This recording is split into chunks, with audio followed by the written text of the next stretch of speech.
Hello, listeners. This is Kat, and welcome back to Put Your Hands Up Podfics. This will be the continuation of An Attempt to Fly Under the Radar. This will be Part 11, Chapter 13, entitled The Truth, the Whole Truth. Izuku paced back and forth in his room, his four closest friends watching uneasily as he tried and failed to keep his wits about him.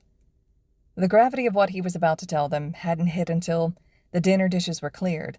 The katsudan was obviously an olive branch extended to him. Not that he was complaining, and he was given a knowing look from Uraraka that said, "You had your nap and your dinner, so you better keep your end of the promise." She was right, but that didn't stop him from trying to stall for time. He could still remember the frantic call to All Might, asking him if he was really making the right decision.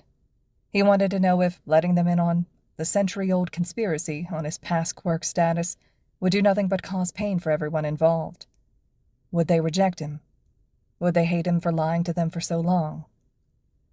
He could remember All Might's soft laugh as he said, "You truly are my prince of nonsense. One for all is your quirk, which means who you tell and don't tell is up to you." The smile left his voice, however, when he confessed, "As to how they may react after finding out about your past quirk status, I honestly can't say. If they're your true friends, it won't matter to them. But know that a quirk isn't what makes a hero who they are." At the moment, it was nice to hear that. With him also being quirkless, he truly understood. But now that he couldn't stall for any more time, the words sounded ominous. Sure, they were nice to him now, but what would happen once he told them? Would they call him a cheat? Would they tell him to throw himself off a build? "Midoriya, you don't have to tell us if you're not ready to, Ribbit," Tsuyu quietly said, tilting her head thoughtfully. Ida nodded earnestly. "We don't want you to feel coerced into confiding in us, Midoriya. You're clearly distressed at the moment, so why don't we wait until you've had some rest?" Izuku ran a hand through his hair, shaking his head as his face scrunched up in frustration. "If I let you guys leave, then I won't be able to ever tell you," he said shakily, clenching his hands into fists at his sides. Ochako stood and tentatively took his wrist in her hand. "But you're clearly not in a good frame of mind." "I'm quirkless." Silence. He looked down at his shoes, not wanting to see the shock, the disgust, the pity in their eyes. His hands started shaking, and though Ochako hadn't let go of him, he couldn't count that as a win just yet. He had to tell them everything, even if it ruined their friendship. I was born quirkless. I'm not a late bloomer or anything. Back in middle school, I met All Might." He told them everything then. He told them about what Bakugo had said to him that day about the school roof and how it had led to him meeting All Might. He told them about his second meeting with All Might that same day, after saving Bakugo from the sludge villain.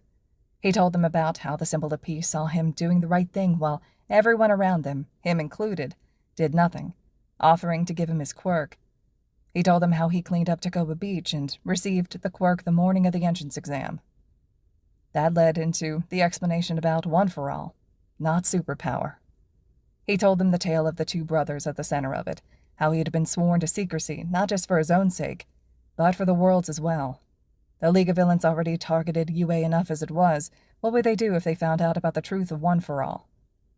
His four friends stayed silent throughout the entire 40 or so minutes it took for Izuku to tell it, and they were silent for a long while after he finished. This was it. This was when they cast him aside for being the cheat he was, worming his way into UA while everyone else earned their spot. "Oh, Midoriya."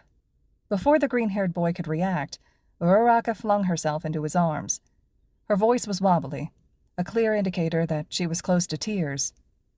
"We're so sorry. We had no idea you were dealing with all of that," she said, burying her face in his shoulder. "We're such horrible friends." Izuku hesitantly returned the hug, rubbing up and down her back the way All Might did when he was upset like this. No, Uraraka, you're not a bad friend, and neither are Ida, Todoroki, or Sue." His voice also began trembling, and he swallowed down the lump in his throat before he also started crying. "It's my fault." "No, it's not, Midoriya," Ida fiercely objected. "None of this is your fault." "Bakugo said that to you?" Todoroki growled. "And Mr. Aizawa thinks he'll be the #1 hero." "You kept all this a secret to protect us," Suyu tearfully said, getting up and joining Uraraka and hugging their friend. Midoriya, aren't you scared? His breath hitched at the blunt question, and his vision blurred as he tried in vain to hold back his tears.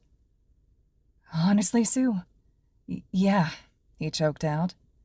I'm terrified. I'm terrified that All for One not only nearly killed All Might, but now he probably wants me as well. I'm terrified that Shigaraki's going to one day attack the school, and we won't be prepared. I don't want to see anybody else get hurt because of me. We're your friends, Midoriya, Todoroki reassured him, placing a warm, steady hand on his shoulder. When did he get so close? Aren't friends supposed to rely on one another in times of hardship? A sob escaped Izuku's throat. You're still my friends, even though I was quirkless?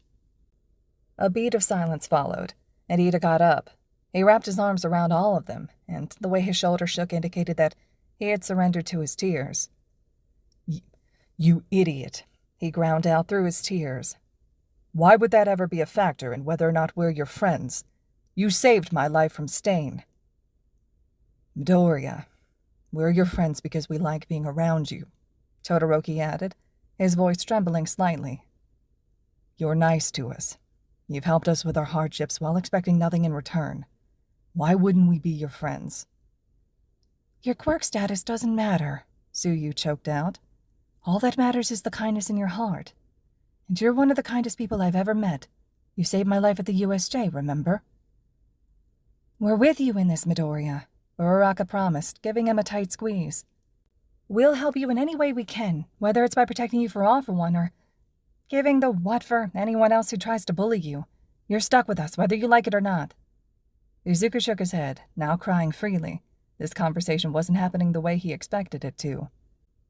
He was expecting insults, beat-downs, calls for him to jump off the... He wasn't expecting them to be so nice about it. How had he been so blessed to get friends like them? Izuku was almost unintelligible with how hard he was crying. But it's not your fight. Isn't meddling where you don't need to the essence of being a hero? Ida quietly asked. If Izuku and his friends spent the rest of the night in a huddle crying their eyes out, no one dared to say anything about it. All right, listeners, this concludes Chapter 13 of An Attempt to Fly Under the Radar. The last and final chapter, Chapter 14, will be up next. I hope you all are still enjoying this fic. Let me know your thoughts and reactions to this chapter. Personally, I like it a lot. I really like the bond that develops between Izuku and his friends. I think that it's great that he gets the opportunity to share the secret of One for All and things about his past as well and get that support. So, as always, though, thank you all so much for listening.